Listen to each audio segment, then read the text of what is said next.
જય માતાજી મિત્રો, ગુડ મોર્નિંગ. સ્વાગત છે નવા વ્લોગમાં. તો ગાઈસ અત્યારે સવારમાં 8 વાગે વ્લોગ ચાલુ કરી દીધો છે. પહેલાં જો આપણો તો ચાથી જ શરૂઆત થાય છે. ચા મૂકી દીધો છે અને જો ધુઓ આવી ગયો વધારે કોઈ નહીં દેખાતો, પણ બહાર ધુઓ છે. ધુઓ થોડું છે. અને ગાઈસ આ બાદ તો મને નાખીશ તો રજાઓ પડી કોઈ ખબર નહીં પડતી કે ઘેરના ઘેર હોય તો નાગેશ રજા હોય એક પરીક્ષા ચાલુ રજાઓ જોઈ બોલો કે રજાઓ ગાઈસ બહાર જુઓ. તો પહેલાં ને ચા બાફી લઈએ, નહીં પછી કન્ટિન્યુ કરીએ. તો ગાઈસ ફાઇનલી આપણો નહીં રેડી થઈ જાય છે. અને આ બાજુ જો ફુલેવર અને ટોમેટો, અને આ બાજુ ટોમેટો એકલો, અને આ બાજુ રોટલી બનાવે તો 2 સેટ બનાવી અલગ અલગ. ચમકા મારે ને પપ્પા જવાનું તો ટિફિન ભરીને ચાલતા થઈએ. તો ગાઈસ ફાઇનલી જો હવે હેતા જઈએ અને હમું આપણે સદીમાન મંદિર છે. અને એક ધોળો રૂમાલ પહેર્યો ને એક કાળું ધોળું થઈ ગયું છે. અને ચાલતા જઈએ. હવે બાઇક તો મળવા નાખ્યા તો ખબર નહીં, પણ હેતા તો જવાનું થાય.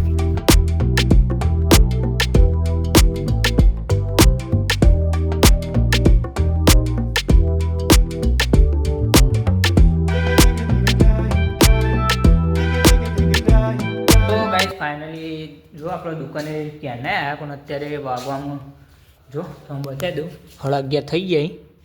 અને આજ તો કોઈ એટલું બધું કોમ નહીં, ફ્રી શું એટલે કહો લાઈવ બ્લોગ શૂટ કરી દે. જો ઘણું બધું કોમ તો હોય જ છે, પણ આજ નહીં કોઈ હાજર નહીં. જો બધું કાચ જ છે. જો આ મોટો રહ્યો, પછી આ રહ્યા, અને થોડું કોમ હતું એ તો કાચ બનાવી દીધા જો આપણે. એટલે પછી બ્લોગ કોક દાડો બતાવી ને એમાં હાલ જોઈએ, આમ તમને જોવાનું મજા આવે. અને ડેલી બતાવીને એટલે પછી એક ના એક વસ્તુ નહીં બતાવું. આજ તો ઘણા ખાસી 20-25 દિવસ થઈ ગયા પછી બ્લોગ શૂટ કર્યો દુકાન પર. જુઓ તો ગાઈસ આજ તો નવરો હતો, એમ લાઈવ બ્લોગ શૂટે કરી દઉં. અને અત્યારે કોઈ બહાર નહીં હાજર, એટલે જોઈએ બહાર બી આવવું પડશે. તો કન્ટિન્યુ બન્યા રહી ગયું, ગમે તે ટાઈમે કન્ટિન્યુ કરીએ.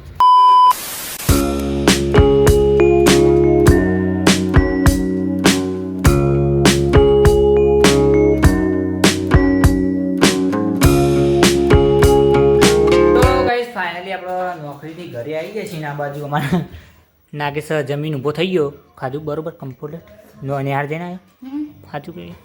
જો ગાઈસ દાળ ભાત ઉસકાઈ જાય. અને આ બાજુ જો જેઠીઓ ચાલુ છે, જેઠાલાલ ઓકે. અમારે દાળ ઢુકડી બનાવી ગાઈસ, કારણ દાળ ઢુકડી ફેવરેટ છે. હું કહું, અને એના દાળ ભાત દાળ ઢુકડી નહીં ખાતો. અને આ બાજુ સી નાગેશ માટે ભાતી અમે બધા ખાઈએ ને, અમારે નાગેશ જ નહીં ખાતો. એવું રાઈસ બાઈસ નહીં બનાવવા.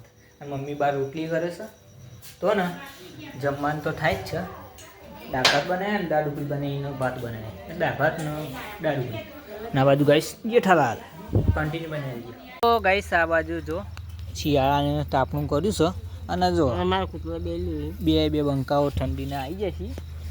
બીજું છે જો બીજું કાર્ય જો બાપડો થોડો બીમાર પડે, મરવા પડે તને ખબર ને. ખાતો નહીં એટલું બધું, જો ખાવા બાવાનું પડી રહ્યા ખવડાવી જાય બહુ, પણ ખાતો જ નહીં. બીજો તો સારો શીખ જતો રે સી નિયમિત બધો સી, પણ થોડો ઢીલો થયો સી બાપા. જોતો જ 1 કિલો જાય જો ઢીલો થઈ જાય છે. તો ગાઈસ ફાઇનલી આપણો જો જમીન આપણે ભાઈ ગાડીમાં બેસી જાય છે ઠંડીના. અને હવે આ તો એક જાતનું હવે આપણે એડિટિંગ રૂમ બની ગયો. ચંકા ને ઠંડીનું હોય ને એડિટિંગ કરવાની મજા આવે ને, શાંતિથી એડિટિંગ થઈ જાય. અને આ બાજુ અમારો સાગર બેઠો છે, નાગેશ બેઠો. અવાજ થોડો રાખી એટલે એડિટિંગ થઈ જાય ને શાંતિથી બધું કામ પતી જાય. તો ગાઈસ હવે ને ગાડી બેસીને એડિટિંગ કરીને પછી વ્લોગ એડિટિંગ કરી દઈએ. તો બસ આશા છે કે આજનો વ્લોગ ગમે તો લાઈક, કમેન્ટ, શેર, સબસ્ક્રાઈબ કરવાનું ભૂલતા નહીં. મળીએ નેક્સ્ટ વ્લોગમાં. ત્યાં સુધી જય માતાજી.